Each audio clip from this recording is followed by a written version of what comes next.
Y vamos a conversar con el internacionalista y columnista de Diario Correo, Miguel Ángel Rodríguez Mackey. Bienvenido, como todos los miércoles. Muchísimas gracias por estar aquí. Estábamos comentando la columna del día de hoy de usted en Diario Correo, Pakistán, ¿no? Es tipificado como el país más violento de estos por los recientes atentados que, bueno, el último mató a 70 personas, ¿no? Entre civiles, muchos de ellos. Sí, Chabeli, uno cuando ubica el mapa, yo he traído uno para mostrar justamente a la gente dónde queda Pakistán, para que entendamos cómo este país impacta en el sistema internacional y en el planeta. Fíjate, si lo podemos mostrar a la cámara, un continente asiático el más poblado del mundo, con 4.400 millones de habitantes.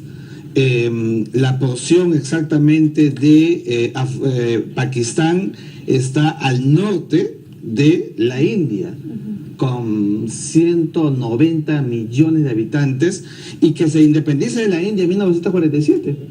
Un país prácticamente fracturado, como muy bien lo has dicho, lo has reiterado, la gentileza de mi columna. ¿Por qué el más violento? Mira, en Pakistán existen a la fecha ya más de 45 grupos terroristas que operan de manera transversal. Y el eje violento es una cuestión permanente, cotidiana. Lo que pasa es que estamos acostumbrados en Occidente a ver el impacto de las noticias de ataques terroristas en Europa o en Estados Unidos o en espacios que pueden ser más cercanos para nosotros. Pero lo que está sucediendo es que el espacio de los grupos recalcitrantes, fundamentalmente el Talibán, que comienza en Afganistán, un poco más al norte de Pakistán, quiere nuevamente tener la opción de llegar al poder, de fenestrar al actual gobierno, y para ello evidentemente secunda con una suerte de nefastos ataques terroristas que hemos visto cómo ha cobrado tantas víctimas. Las principales víctimas de los grupos terroristas de Pakistán son los mismos pakistaníes, entonces. Sí, y entonces lo que pasa es que Pakistán es declaradamente una república islámica, pero es del mundo del Islam quizá el país donde existe una gran dosis fundamentalista extremista. Y entonces esto hace que, por ejemplo, estos grupos armados, terroristas, practiquen como ninguno otro la Sharia, que es la ley islámica que mantiene pues una ratio esencialmente recalcitrante, muy rectilínea, donde las mujeres, por ejemplo, ahora que estamos hablando de las mujeres todos estos días y que el sábado vamos a estar en la marcha, las mujeres no tienen opción de nada, y contra ellas hay todo. Yo traigo, mira esta foto que nos muestra cómo es la vida de las mujeres en Afganistán y en Pakistán, ¿no es cierto?, proscritas de todo clima de lo que significa la estatura de la personalidad de una mujer, pero que es una práctica de estos grupos recalcitrantes que distorsionan la naturaleza exacta del verdadero Islam. Y entonces, claro, con una situación hacia adentro de Pakistán, esto repercute muchísimo. Hay activistas que han logrado sopesar lo que pasa en Pakistán. La más célebre es Malala, que pudo librarse de un ataque talibán y que hoy día es un ejemplo para el mundo entero de esa lucha permanente.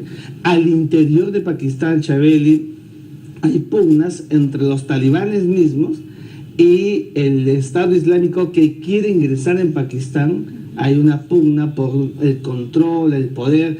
De hecho, el último atentado en Quetta, en el hospital de Quetta, se lo atribuyen ambos. Y entonces estamos viendo que frente a un país que tiene el 6º ejército más numeroso del planeta, que ha desarrollado un potencial nuclear extraordinario desde el acuerdo del año 2005 entre el presidente Bush y el gobierno pakistaní, evidentemente estamos hablando de un país importante, pero que está sopesando un radio de acción que evidentemente impacta. Y allí es donde suelen esconderse los actores, los terroristas que operen en algunas otras partes del mundo. Hay que recordar que Osama Bin Laden, después del suceso magro del 2001, el 11 de septiembre de las Torres Gemelas, termina en Islamabad, escondido y luego encontrado por la inteligencia estadounidense que lo liquidó. Ahora, en su experiencia, ¿existe algún tipo de solución? ¿Cuántos años podría resolverse esta situación en Pakistán, que finalmente también afectando a todos los países, ¿no? Sobre todo en Europa, con sus atentados terroristas? Mira, Pakistán, que como hemos dicho es el país orbitalmente con el mayor sosiego del terrorismo,